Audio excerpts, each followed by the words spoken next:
touch your knees. Never fucking fake it. Even when these motherfuckers tell you you won't make it. Hey, what's up, everybody? Hello, bonjour. Welcome back to the Furry Room. I'm here joined today by my good friend Mika, aka Son of Kick. And this man has just finished a whirlwind tour with Bassnectar, I believe. The Bassnectar. Yeah, Yes. and he's got a new record with the man, and it's just done 5 weeks. What can you tell us about the tour? Yeah, tour was pretty crazy. It's a bus tour, so not a lot of sleeping, bunks, a lot of like smelly feet business. It's not very glamorous. Bus tours are amazing. They're like, it's pretty much like going to war on a submarine, basically. And you go underground for sure. yeah, right? you get real deep. familiar with You get deep. You get deep with your everyone. bus homies. Yeah, but yeah, that was great. We did that. We did quite a lot of cities that I haven't done before, so that was really exciting as well. And yeah, it was 5 weeks. I think we did 30, maybe just less than 30 shows. So Damn. yeah, something like that. I think That's a lot of shows. Well, hey, Yeah. congratulations. Thanks. Welcome back With to the tea. With to my- being in the same city for more than one day at a Yeah. time. Well, yeah. Well, I'm gonna be here for a day. Well, so many, Yes. it's 2 nights. 2 nights. Yes, in indeed. San It's nice Francisco. to be here. So what was the weirdest thing you ate while you were on the road? What did I get? Like, I've been trying to. The weirdest shit I've had. or most questionable? Because I don't know. I had- personally, it's I- hard to stay healthy on the road. For those of you who are just I had, joining us here, it's a challenge. You end up eating weird things. You end up sleeping weird hours. You end up feeling weird. A lot of farting.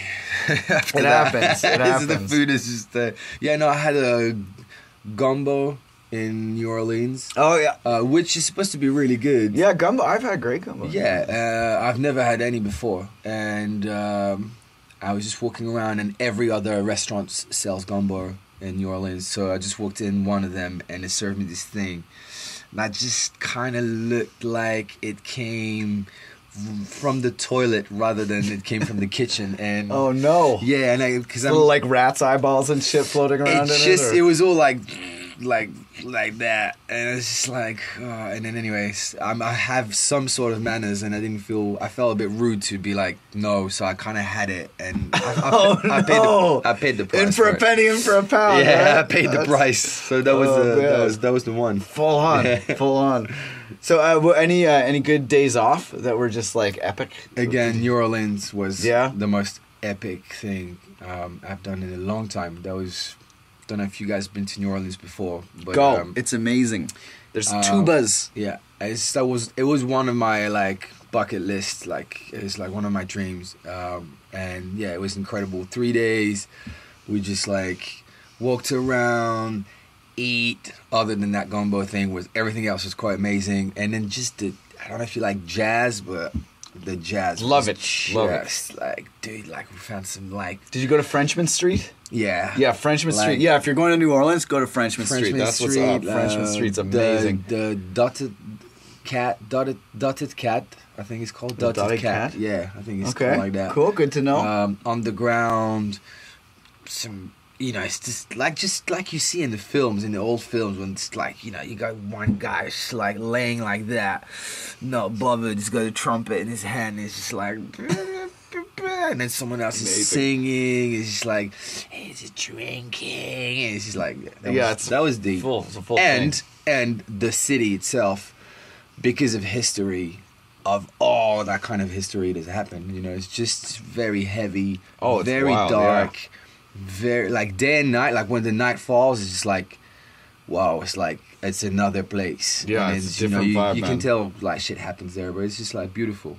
Fun. So we were working on a tune earlier.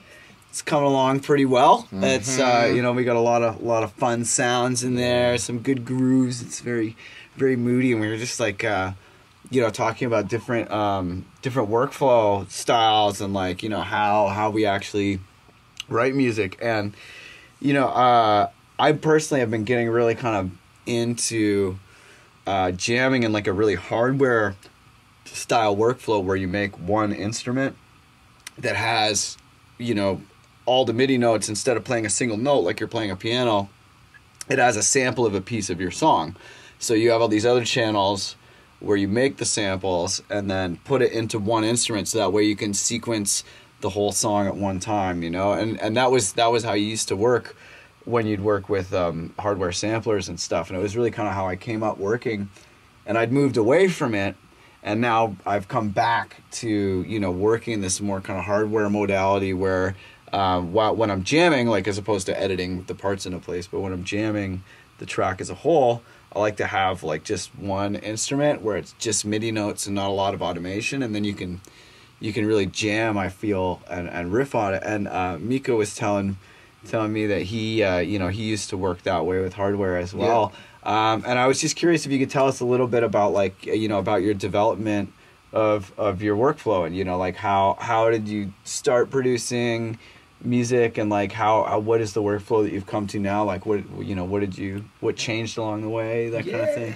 It's not I started on like a 4-track recorder, so that has changed. Yeah, it's totally changed. The one thing has changed. I used to have a 4-track recorder and have one turntable, plug it into it. I'll throw like little live vinyl sample in it, and I'll make a loop live, and then that'll be it. And then I'll record some guitars and some vocals and like some percussions or whatever, and then that'll be it. But then move to computers and then Logic, because I use Logic, and it was it's not for everyone, but I do it. Yeah, I really dug it when I worked in Logic. I did a whole album in Logic, and I love Ableton, but I really need to get into it. But I'm still in Logic now, and then my workflow is so fast. I'm so used to it. It's just like kind of like feels just natural to stay with it for now, and it's just I don't know. I just like I have like a few analog synths, I still have an MPC plugged around if I want to get that crunchy sound. I throw some stuff in it, and then a few like keyboards, and then basically I just my workflow is just like to get samples. I write a lot of stuff, so I use a little bit of samples and like cuts, but I think now I just like to kind of like go through getting each sound written instead of like sampling. That makes sense. But I still do that every now and then. Right on. Yeah. Right on. Okay, so like let's say you're sitting down to make a track. Where does the idea start? It usually would be either I start drums because it's just nice and easy. I get like a nice flow to it, or if I'm messing around with some chords or some melodies, then I'm like filling in there, and then I'll think of some vocal melodies or whatever with it, and then I put that down, and then I'll put drums on top. But usually I guess it's drums, like really cool. Drums seems to be like, driving. It's easy to kind of work with that. And usually I start a track, and then within an hour or whatever, I realized that nothing like what I thought started. It's just completely gone. Like the genre, sometimes the BPM, everything's gone. I think that's why it's so important to not spend too much time on any individual part before you definitely know that it's going to be a part of the track. Like, for example, like vocal. If you know that you have a vocal and like you've recorded a vocalist, that's going to be the vocal. Yeah, you spend 10 hours EQing it, make it perfect. But like when you're jamming, I find it so important to keep the process moving quickly so that the ideas, because it's like I find my ideas are generated by, it's almost like a feedback loop where, I'll add a bunch of things and I'll take away a bunch of things, and then that'll give me a new idea, and I'll add things and take away things, and the tune is just like shedding parts and breathing its way into being a thing. What does that process look like for you? Do you like to like sample things? Do you like to keep things MIDI? Like I use like a lot of audio too. Like I said, because I use analog synth as well as MIDI ones. But so it's really a mixed match. But the thing is, I tend to spend quite some time on sounds individual, like each sound from the start. Like I have this really bad habit of like, I wish I was just like right, and then go back to it and start producing it, like cleaning it, EQing it, all that. But I do each sound.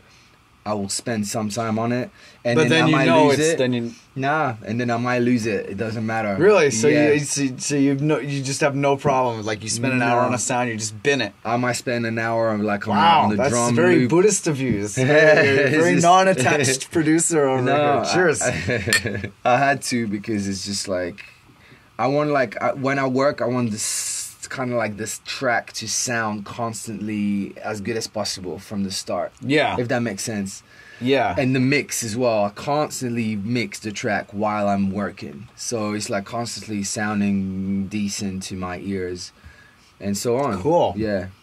So towards the end of the writing session, I'm already closer to the mix, closer to the production, and the writing at the same time. So it takes longer, but the end result is closer.